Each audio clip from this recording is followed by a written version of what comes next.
TBS মার্কেটসের আজকের পর্বে সবাইকে স্বাগত জানাচ্ছি। আমি মাহফুজুল্লাহ বাবু। দর্শক, বেশ ভলাটাইল একটা সপ্তাহ গেল। গত সপ্তাহে শেষ দিনে 1.7% কমে গেছে যে প্রধান সূচক। এর নানা রকমের কারণ বিনিয়োগকারীরা বলছিলেন। আজকে স্টুডিওতে আমাদের সঙ্গে আছেন ডিএসসি ব্রোকার্স অ্যাসোসিয়েশনের সাবেক ভাইস প্রেসিডেন্ট জনাব সাজেদুল ইসলাম ভাই। আমরা তার কাছ থেকে শুনবো আসলে বাজার পরিস্থিতি সম্পর্কে। সাজেদ ভাই, আসসালামু আলাইকুম। ওয়ালাইকুম আসসালাম ভাই, কেমন আছেন? আছি ভাই, আলহামদুলিল্লাহ। মার্কেট আপনার যে কি বলে যে একদম সিরিয়াস ভলাটিলিটির মধ্যেই যাচ্ছে। আর শেষ দিকে এসে বেশ বড় দরপতন হয়েছে গত বৃহস্পতিবার দিন। আসলে কেন হচ্ছে এরকমটা? বাবু ভাই, আপনাকে অশেষ ধন্যবাদ আমাকে আমন্ত্রণ জানানোর জন্য। আপনি আসলে দেখেছেন যে গত সপ্তাহে বা তার আমাদের ওই এই মাসেই আমাদের নতুন কমিশন এসছে। আমরা আশা করেছিলাম যে নতুন কমিশন আসলে পরে আমাদের যে আগের দুই কমিশন যে ধরনের কাজগুলো করেছে বা যে রেগুলেটরি যে অনেক সিদ্ধান্ত নিয়েছে, যে সিদ্ধান্তগুলো বাজার বিনাশী ছিল, বাজারের জন্য ভুল ছিল, এগুলো প্রমাণিত। তো আমরা আশা করেছিলাম বা বিনিয়োগকারীরা আশা করেছিল যে এখন একটা নতুন সরকার এসছে, নতুন রেগুলেটর তৈরি হবে, যারা বাজার বিনাশী কোনো সিদ্ধান্ত নেবে না বা সময় উপযোগী সিদ্ধান্ত নেবে।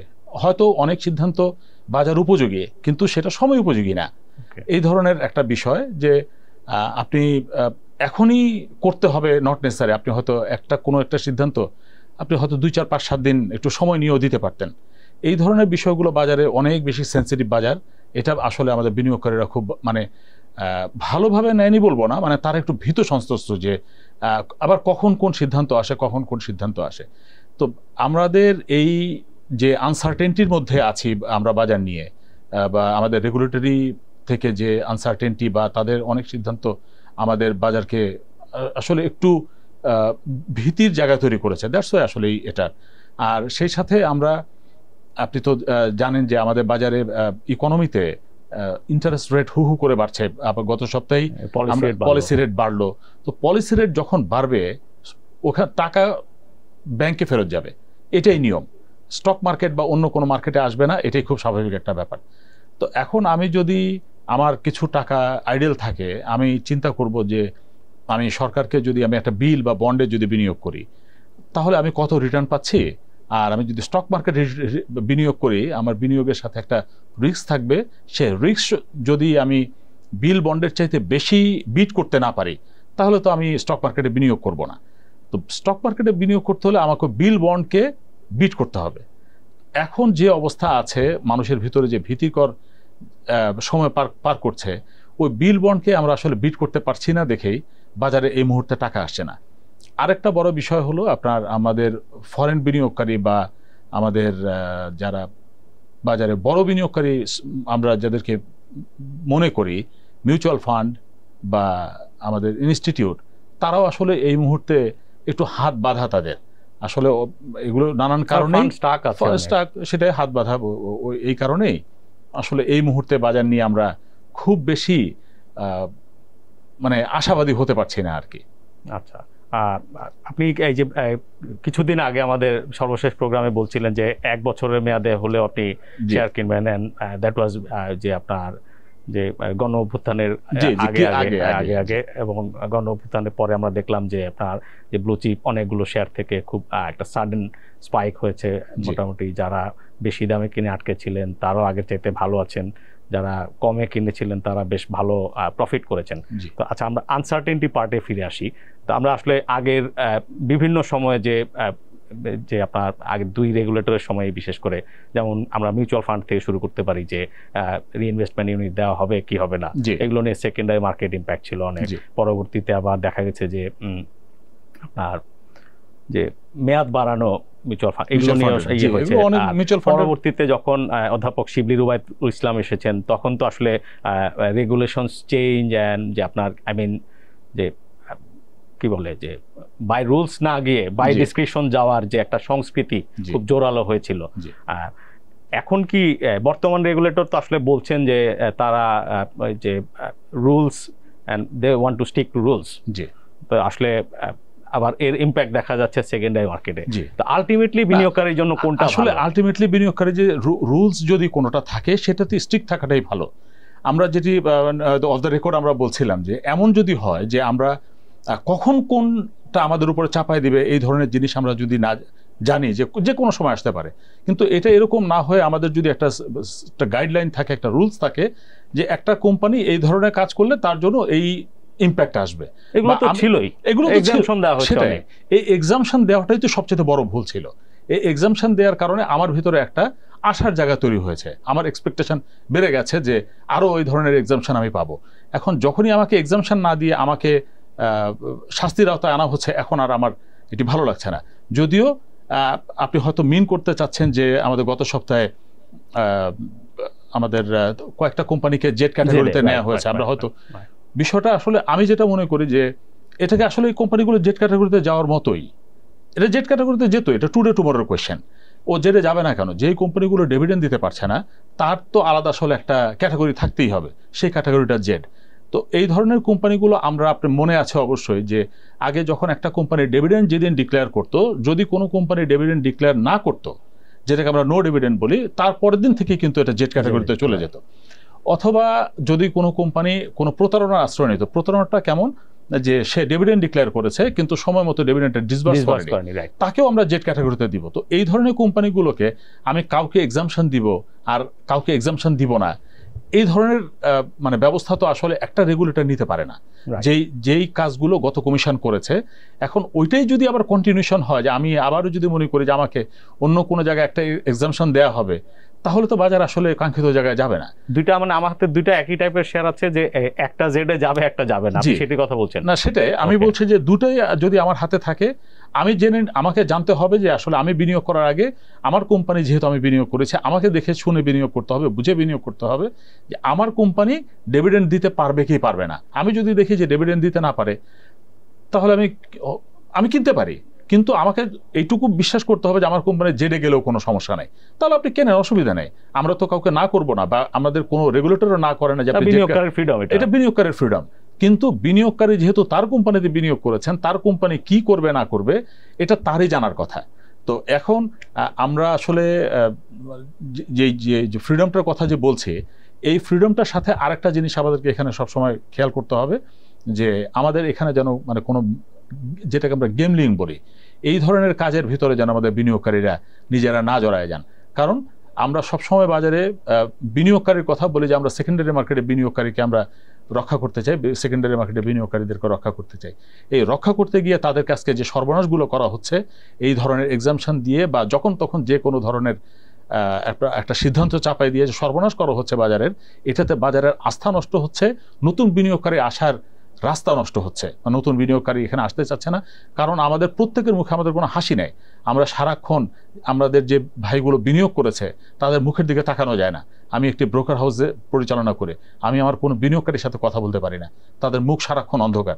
কারণ মানুষ তার অনেক মানুষের সর্বপুঁজি নিয়ে তারা এখানে এসছে, আমরা তাদেরকে লোভ দেখায় নিয়ে আসি, তাদেরকে বলে বলে নিয়ে আসি আপনি এখানে আসেন, বাজার 50,000 কোটি টাকা ট্রেড হবে, 5,000 ইন্ডেক্স, 10,000 ইন্ডেক্স হবে, এই ধরনের অনেক ধরনের প্রলোভন দেখিয়ে দেখিয়ে আমাদের, আপনি জানেন আমি আসলে কি বলতে চাচ্ছি, যে কারা এগুলো বলেছেন।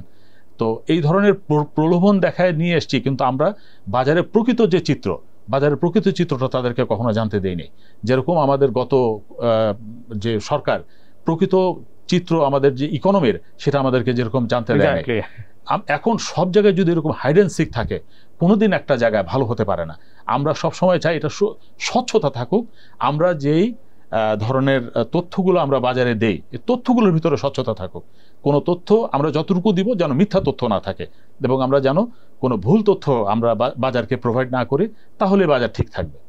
ট্রু। ইনভেস্টমেন্ট ক্লাইমেটটা মোটামুটি আপনি শুরুতে বলেছেন, এখন লাইক আপনার যদি এখন একটা 100 কোটি টাকা ফ্রেশ ফান্ড, জি, এই রোববার থেকে আপনি কিভাবে আগাবেন? ভাই আসলে আপনি খুব সবসময় এই প্রশ্নটা করেন। আমি আসলে ব্যক্তিগতভাবে যেটা মনে করি যে আমাকে যদি এই মুহূর্তে টাকা দেওয়া হয়, আমি একটা কথাও সবসময় বলি যে স্টক মার্কেট কখনো তার যৌক্তিক মূল্যে থাকবে না, স্টক প্রাইস কোনোদিন যৌক্তিক মূল্যে থাকে না, হয় ও আন্ডার ভ্যালুড থাকে, না হলে ওভার ভ্যালুড থাকে। তো এখন আমাকে আসলে বিচার করে বের করতে হবে যে আমি মানে কোন ধরনের স্টকে বিনিয়োগ করব। আমি নিজে যেটা সবসময় পছন্দ করি, আমি যেন আমার কোম্পানি যদি আমার স্টক যদি আজকে বন্ধ থাকে, স্টক মার্কেট যদি বন্ধ থাকে, আমার কোম্পানি যদি সচল থাকে, তাহলে আমার কিন্তু চলবে। আমি ডিভিডেন্ড পাবো, আমি ডিভিডেন্ডের উপর ভিত্তি করে স্টক মার্কেটে বিনিয়োগ করি, আর যদি আমি কোনো ক্যাপিটাল গেইন করতে পারি সেটা তো আমার জন্য সোনায় সোহাগে ভালো। তবে আমি যেটা মনে করি যে 100 কোটি টাকা এই মুহূর্তে বিনিয়োগ করতে আমাকে যদি দেয়া হয়, অনেক ভালো ভালো কোম্পানি আছে যে কোম্পানিগুলোতে আমরা বিনিয়োগ করতে পারি। সেগুলো হলো যে আমাদের এখনো যে ব্লু চিপসগুলো আছে, এই ব্লু চিপসগুলোকেই আমাকে বিনিয়োগ করতে হবে। আমি এখনো কোনো জাঙ্ক শেয়ারে বিনিয়োগ করার পক্ষপাতী না, আমি আসলে কখনোই বলি না। তবে একটা জিনিস, যে আপনি আপনার বিনিয়োগকে একটু তো সেগ্রিগেট করবেনই, আপনার এক বাস্কেটে তো সব টাকা রাখবেন না। তো তখন যেটি করবেন যে আপনি হয়তো কিছু টাকা আপনি দেখে শুনে নানান সেক্টরে বিনিয়োগ করলেন, আপনি সেক্টর ওয়াইজ বিনিয়োগ করলেন।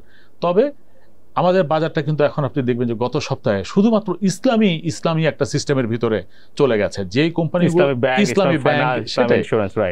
তো এখন কেউ যদি এই ধরনের কোন একটা জিনিস চিন্তা করে, এটি কিন্তু ভুল একটা সিদ্ধান্ত হবে।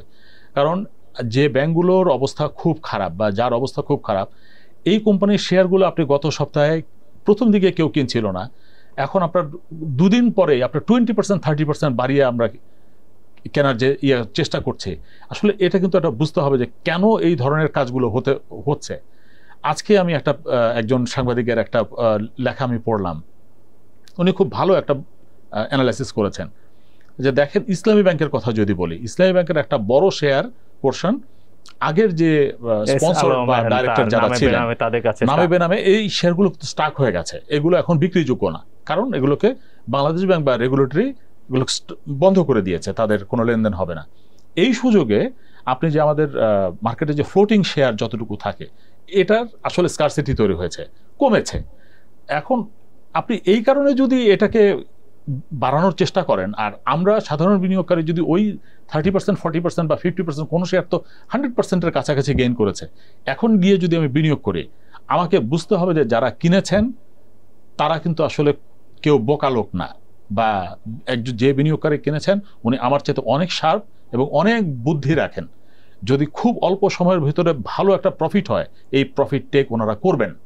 এখন আপনি যদি সেই শেষ বিনিয়োগকারী হন, যদি স্ট্র্যাটেজিক হোল্ডিং এর টার্গেট না থাকে, না স্ট্র্যাটেজিক হোল্ডিং হলে তো সেটা ভিন্ন কথা। আমি মানে অল্প সময় বিনিয়োগের কথা বলছি, যে আমি যদি অল্প সময়ের জন্য বিনিয়োগ করি আর আমি যদি সেই শেষ ব্যক্তিটা হই, তাহলে আমার বিনিয়োগ যে মার খাবে এই ব্যাপারে তো আসলে কোনো সন্দেহ নেই। বরাবর রেড ফ্ল্যাগ যেটি আপনি বলেন সব সময়।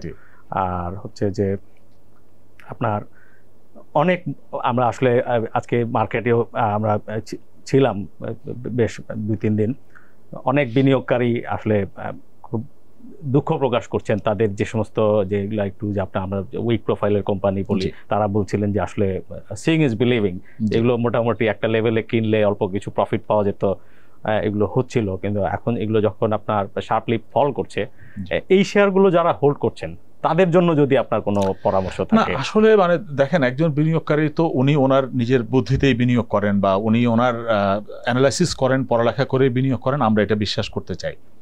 এখন অনেক সময় ভাগ্য আসলে আপনার ডিসফেভার হতে পারে।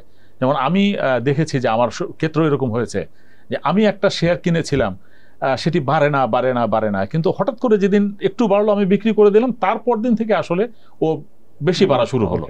এটি আমার আসলে আমাকে মানতে হবে যে অনেক ক্ষেত্রে আমার জন্য যতটুকু, যেটা আমরা যেহেতু ইসলামী বিলিভার হিসেবে চিন্তা করি, আমার জন্য রিজিকে আসলে যতটুকু বরাদ্দ, আমাকে এর বাইরে আসলে যাওয়ার কোনো সুযোগ নেই। তো আমি যেভাবেই বিনিয়োগ করি না কেন, এটা আমাকে বিশ্বাস করতে হবে। আর আমরা ওনাদেরকে, ওই যে আপনি যাদের কথা বললেন, আসলে তাদেরকে এই মুহূর্তে ধৈর্য ধরা ছাড়া আমাদের তরফ থেকে কোনো কিছু বলার নাই। কারণ ইকোনমিতে এমন কোনো সুখবর আমরা এখন পর্যন্ত পাইনি। কারণ আমাদের সুখবর পেতে হলে একটু সময় অপেক্ষা করতে, আমাদের দীর্ঘমেয়াদী কিছু সময় লাগবে। আর ইকোনমির সুখবর আসলেই পরেই একমাত্র আমার যে বিনিয়োগকৃত কোম্পানি, তার জন্য যদি কোনো সুখবর তৈরি হয়, উনি যদি কোম্পানিতে ভালো ব্যবসা করতে পারেন, আমার জন্য যদি কোনো সুখবর আসে যে এই কোম্পানিটা ভালো ব্যবসা করছে, ডিভিডেন্ড বা অন্য কোনো কিছু সে আপনার বিএমআরই করলো বা নানান ধরনের জিনিস থাকে, এগুলো কোনো একটা কিছু হলে পরেই একমাত্র আপনি এখান থেকে বাঁচবেন। তো এখন আপনাকে ধৈর্য ধরা ছাড়া কোনো গতি নাই। আর আরেকটা বিষয় সেই সাথে আছে যে ট্রেডিং যারা করেন, আপনি অনেক ক্ষেত্রে দেখবেন যে অনেক স্টকের আমরা বলি যে আসলে এটা কার হাতে আছে। তো আপনি যেটাতে বিনিয়োগ করেছেন, এটি যদি কোনো ভালো হাতে থাকে, বা ওনারা যখন একটু নার্সিং করার চেষ্টা করবেন একমাত্র তখনই আপনি এখান থেকে উত্তরণ পাবেন।